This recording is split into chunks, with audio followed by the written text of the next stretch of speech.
ఇదిరా ఇల్లు అంటే అంటే మావి కాదా అంటారేమో. అలా కాదు మామ, స్వర్గం అని ఇండైరెక్ట్గా చెప్తున్నా. బాబా బాబా, దాని డిజైను, దాని టైల్స్, ఆ ఫ్లోరింగ్ అచ్చం టర్కీలో ఇల్లులా ఉంది మామ. 33/66 కొలతలతో 5 సెంట్లు కలిగిన డూప్లెక్స్ ఇల్లు. హ్యాష్టాగ్ ఇంద్రభవనం అనుకో. ఈ ఇంట్లో చాండ్లియర్ లైట్ ఉంటుంది, చూస్తే దాని చుట్టూ తిరుగుతాం మామ. ఇంకా స్నానం చేసేటప్పుడు నిద్ర వచ్చిందనుకో అక్కడే పడుకోవచ్చు. ఇంకా ఇంట్లో ఉన్న చంటి బంటి అయితే చిన్న సైజ్ ఐపీఎల్ ఆడొచ్చు ఈ మేడ పైన. కాస్ట్ వచ్చేసి జస్ట్ 2.60 CR. ఇంత పెద్ద ఇంటికి ఆ మాత్రం ఉండాలి మా. లొకేషన్ వచ్చి ఈయన్నే గుడ్షెపర్డ్ స్కూల్ ఎదురుగా ఉన్న గల్లీలో కాస్త ముందుకెళ్తే రైట్ సైడ్ సెకండ్ గల్లీలో లాస్ట్లో ఉంటుంది.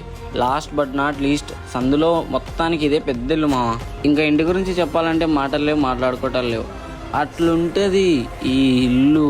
ఇల్లన్నా ఇల్లాగైతే ఎల్లాగన్నా స్టోరీ మళ్ళీ రిపీట్ నా పోరీ దత్తకు మళ్ళీ నువ్వు తానా తందానా. ఇల్లన్నా ఎట్లా నీకు చెప్పాలన్నా తెలిసి తెలవక చేస్తావన్నా. ఇల్లే దిగి పందిరి వేస్తావు ఏంటి హైరానా. టికెట్ కొనకుండా లాటరీ కొట్టిన సిన్నోడా, సిట్టి వీధి తిరుగుతుందేమో చూడరా బుల్లోడా. మూసుకొని కూసోకుండా కాలం వేసావు పప్పు కడా. సొర్ర చాప తగులుకుంది తీరింది కదనా.